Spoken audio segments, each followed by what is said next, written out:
Les épisodes avancent et les théories commencent à jaillir de partout. J'en ai reçu pas mal sur Instagram, notamment une théorie particulièrement intéressante. Recha serait le vrai jumeau caché de Juma Cham.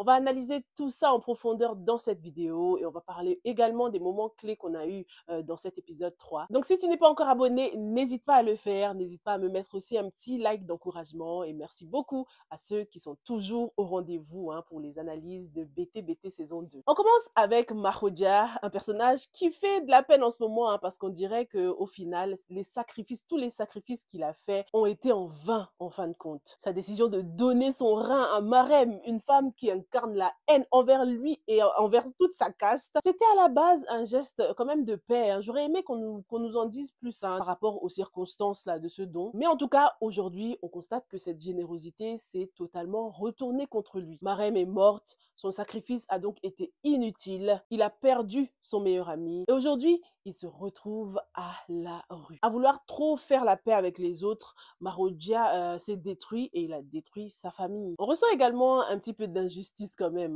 par rapport à cette situation parce que c'est un homme qui a quand même tout donné et aujourd'hui, malheureusement, il se retrouve seul, quoi. La scène où il quitte la maison en maudissant son fils, là, c'était abusé quand même. Mais ça montre à quel point il est juste dépassé par les événements, dépassé par la trahison non seulement familiale, mais aussi amicale. La trahison amoureuse, on en parle assez souvent, le sujet est souvent abordé, mais ce n'est pas le cas en ce qui concerne les ruptures amicales qui font tout aussi mal. Et cet épisode met bien en lumière la douleur qu'on ressent lors d'une rupture d'amitié. On a l'habitude en plus de voir des ruptures d'amitié entre filles, mais pas forcément entre les hommes. Donc je trouve que c'est un aspect très original qui est bien abordé dans cette série. La scène où Alkali observe Mahodia depuis son balcon, c'est une très très bonne métaphore visuelle, je trouve. Parce qu'ici, le balcon symbolise non seulement la distance qui s'est installée entre ces deux hommes, mais également leur distance sociale et émotionnelle. C'est plus comme avant. C'est comme si Mahodia, qui était donc en bas, avait chuté non seulement dans l'estime d'Alkali, mais également dans la hiérarchie sociale, puisqu'il appartient à la caste inférieure. Cette scène était comme une référence à la scène de l'épisode final dans la première saison où les deux hommes étaient tous les deux sur ce balcon comme des frères égaux devant la société, sans différence sociale. Mais aujourd'hui, on constate que les choses ont bien changé. Quant à Fatim Thiam, mais c'est une vraie manipulatrice celle-là. Fidèle à elle-même, elle a déclenché son mode victime là en mode « Mais pourtant, je suis une bonne épouse, non ?» La meuf, elle assume rien du tout alors qu'elle est directement liée au chaos dans sa famille là. Alkali Junior est donc venu de Londres pour défendre sa mère, il la défend aveuglément, c'est compréhensible, c'est sa mère, mais il faut qu'il use de discernement aussi, Alkali là. Il prend trop parti, il est toujours en train de fermer les yeux sur le comportement de sa mère. J'espère vraiment que cette saison sera la saison de son éveil, qu'il va enfin ouvrir les yeux et comprendre l'hypocrisie de sa mère. Je vous avais dit dans une revue précédente que j'aimerais bien que Alkali nous ramène une blanche là. Ce sera l'occasion de confronter Fatim Thiam à son hypocrisie, elle qui ne veut pas du tout de mariage entre castes, qui a refusé le mariage entre son fils et Juma. Si elle accepte ce mariage avec une étrangère, c'est que c'est la pire des hypocrites. Djenaba, elle, est complètement dévastée par le départ de son père. Et ce qui m'a frustrée d'ailleurs avec le départ de Mahodia là, de la maison, c'est que personne n'a vraiment essayé de le retenir. Alkali Junior était là en train de faire le fier, un peu en mode non, c'est toi qui vas sortir, c'est toi qui dois partir, ma mère va rester. C'est après le départ de son père qu'on a vu qu'il y avait un certain regret dans son body language. Mais lorsque son père était présent, il faisait trop le fier. Il n'est pas revenu au pays pour résoudre le problème, il est juste venu défendre sa mère, le mec. En plus, on voit que depuis son arrivée, il n'avait même pas encore dit bonjour à son père. Donc, il a tout de suite pris parti sans écouter la version du papa. Sa mère, c'est son petit point faible et ce n'est pas forcément une bonne chose vu à quel point Fatim Thiam est une manipulatrice et une hypocrite. Djenaba a donc perdu son bébé, on l'apprend dans cet épisode et oh non, c'est trop triste, c'est trop violent. Comme je vous l'ai dit, pour moi, ce bébé symbolisait la réconciliation des deux castes, quoi, un petit espoir là, mais avec cette perte, cette mort, on comprend que tout espoir d'union s'éteint là. Franchement, je suis dégoûtée encore plus quand je pense que c'est Mahou Junior qui a lui-même tué son enfant. C'est horrible. Moi, je veux plus du tout les voir ensemble, ce couple. plus jamais, c'est trop violent. Certes, Djenaba, elle a ses torts aussi parce elle l'a giflé aussi, elle gifle tout le monde, mais non, non, non, Marodia là, le premier épisode était tellement violent, je croyais qu'on était dans un rêve, je vous jure, que quelqu'un est en train de rêver en mode: «Voici les conséquences si je n'agis pas, si je ne change pas mon comportement, voilà ce qui arrivera à ma famille», hein. J'espère que c'est Marem, Sall qui est en train de rêver et qu'elle finira par se réveiller. Un nouveau chapitre est sur le point de s'ouvrir, en tout cas, chez la famille d'Al-Khali, avec l'arrivée de cette Badienne. Leur tata est venue pour apporter un soutien émotionnel. J'aime beaucoup cette actrice, franchement, elle joue très très bien. J'ai eu l'occasion de la voir jouer en live, hein, lors de ma visite dans les studios de Even Prod au Sénégal et elle est top, top, top. Au début de profil, j'ai cru que c'était Philly de la série Maîtresse d'un homme marié. J'ai dû attendre de voir son visage de face pour me dire: «Ah non, non, en fait, c'était pas elle».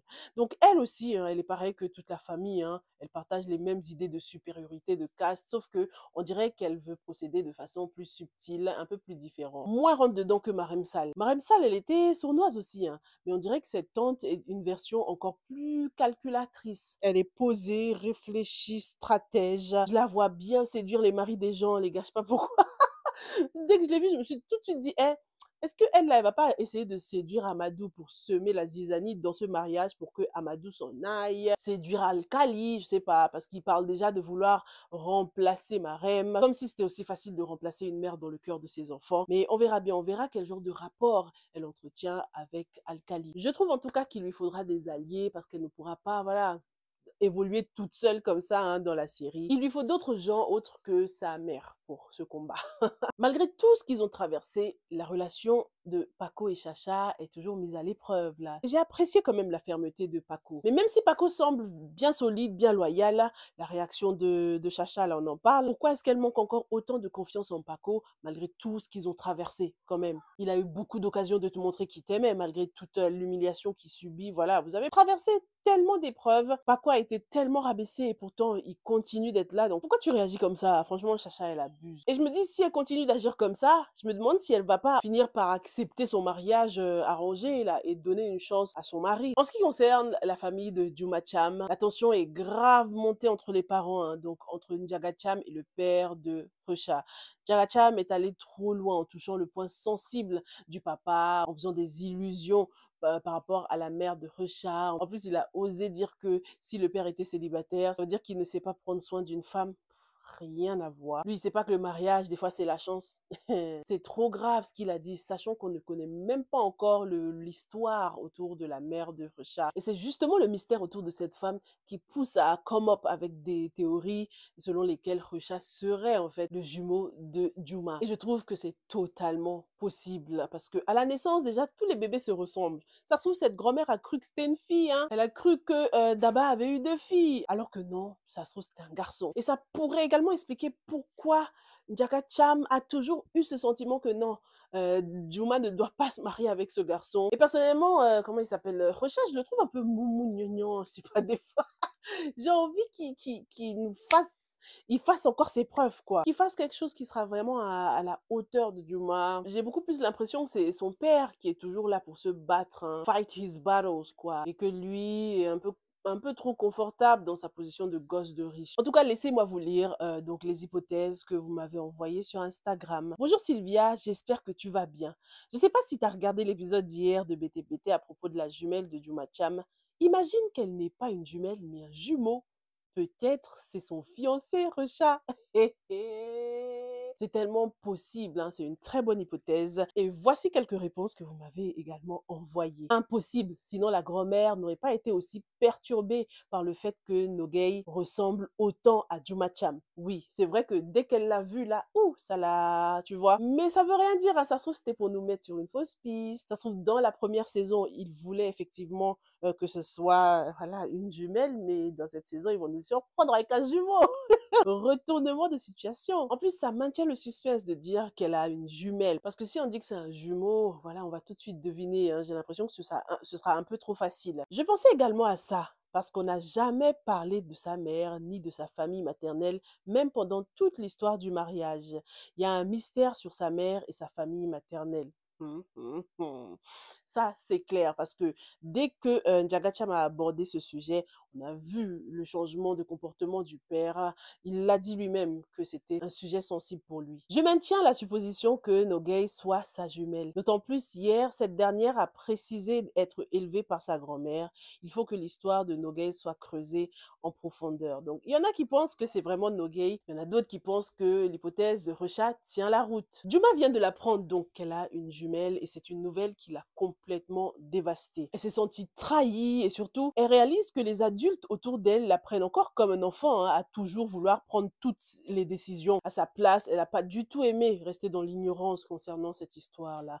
Juma a donc fugué carrément. Sa fugue vers la maison de son père est très très symbolique parce qu'elle nous dit qu'elle ne sait même pas comment elle est arrivée là. En fait, inconsciemment, elle s'est dirigée vers la maison de son père, ce qui montre qu'elle recherchait un certain refuge émotionnel quand même. Et si elle se retrouve là aussi, c'est à cause de cette connexion inexplicable qu'elle partage avec Nogay, si cette dernière s'avère être vraiment sa jumelle. Nogay, dans cet épisode, nous dévoile davantage sur son background. Donc elle dit qu'elle a grandi seulement avec sa grand-mère, qui est sa seule famille, et qu'elle est issue de la caste des Laobé. Elle aurait volontairement dissimulé son identité pour pouvoir travailler chez Marem Sal. En fait, Nogay, elle est toujours en train de se cacher. C'est un personnage qui cache tout le temps son identité, que ce soit en tant que jumelle de Juma, que ce soit pour travailler dans cette maison. Elle est constamment en train de cacher son identité pour survivre dans ce monde. La scène entre elle et Juma était super intense, super touchante lorsqu'on voit les deux femmes qui pleurent ensemble comme ça.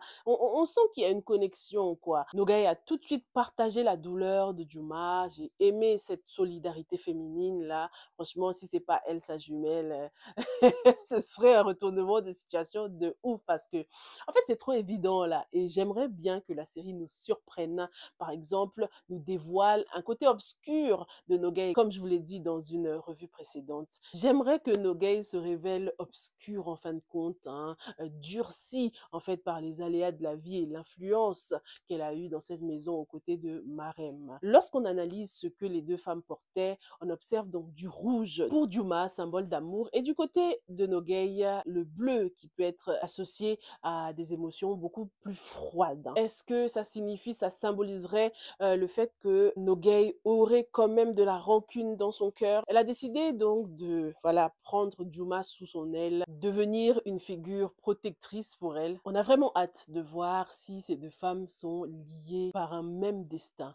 Dis-moi dans les commentaires ce que tu as pensé de cet épisode 3. Qu'est-ce que tu penses de la nouvelle tante qui a débarqué chez Alkali? N'hésite pas à m'écrire en commentaire tes hypothèses les plus folles concernant cette tata et en ce qui concerne Recha. Est-ce qu'il pourrait potentiellement être le véritable jumeau caché de Juma? Dis-moi tout et on se retrouve dans la prochaine. Stay safe and stay blessed. Bye!